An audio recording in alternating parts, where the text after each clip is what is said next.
County Executive, in beginning on January 21st, when we got the letter from Standard, we started to assess what the needs might be to reopen the park.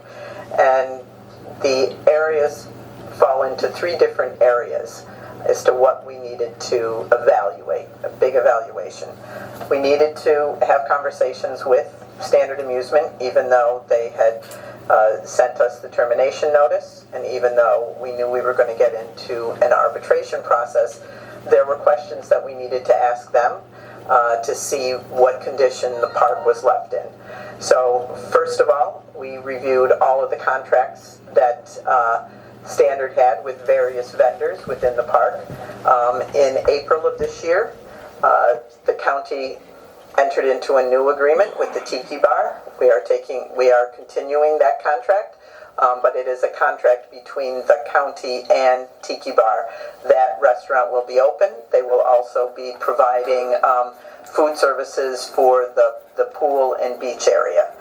Other things that we had to assess and review with Standard Amusement, they had sold tickets. They had sold group sales and they had sold tickets, and we needed to ensure that they were going to be the responsible party for refunding those ticket sales.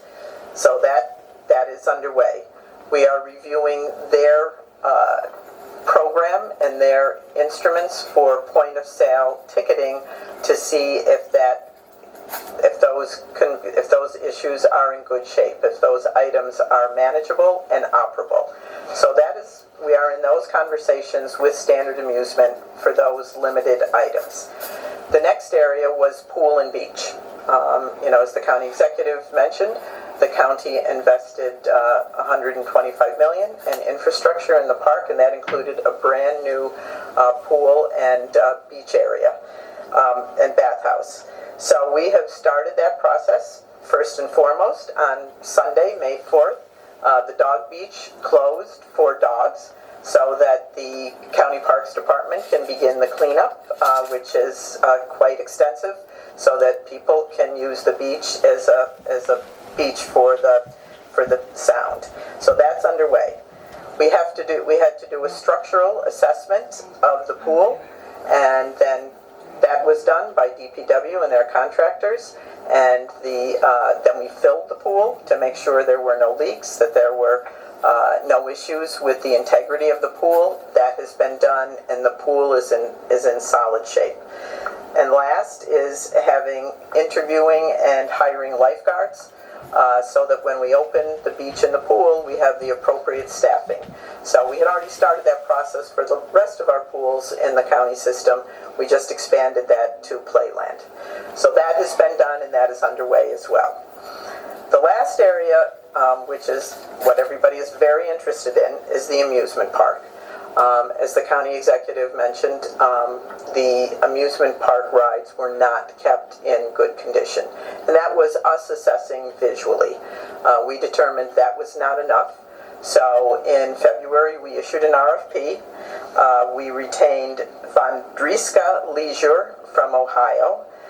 They came in from March 10th through March 20th and visually inspected every single ride in the amusement park. It should be noted that they also were at the amusement park last summer. We retained them to come in, and Standard acknowledged that they came in, and on an average day of the 10 days that they were there, up to 16 rides were not operable in the 2024 Playland season. They completed their assessment on the 20th, gave us their report at the end of March, ride by ride, what parts were there, what parts weren't there, what needed to be done from a visual inspection.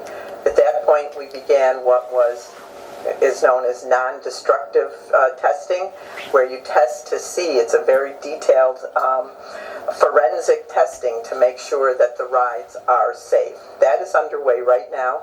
As the county executive mentioned, we are using Zamperla to help us. They own many of the rides in the park, so the other rides that we have are individual owners and operators. So we are going through that assessment right now. The work to get the rides in shape requires mechanics, welders, carpenters, and painters. We are utilizing DPW staff, park staff. We have contractors on call, so we can, as we assess the ride, we can start to make them, we can maintain them so that they will be operable. As the county executive said, that will all have to be approved and signed off by the New York State Department of Labor to see if it meets the safety regulations. So that is a very detailed ride-by-ride assessment and then repair. We are doing that right now on a daily basis around the clock to make sure these rides can be safely operational. The most important thing, or one of the important things to remember, is that Standard Amusement did not leave inventory. The inventory to repair these rides were not replenished. Many of the rides were not winterized when the park is under county park, when Playland is under parks supervision. As soon as the last day of the season closes, the county staff dismantles and puts the various pieces of the rides away into covered areas so that, they're on Long Island Sound. There's the salt, there is the winter effect.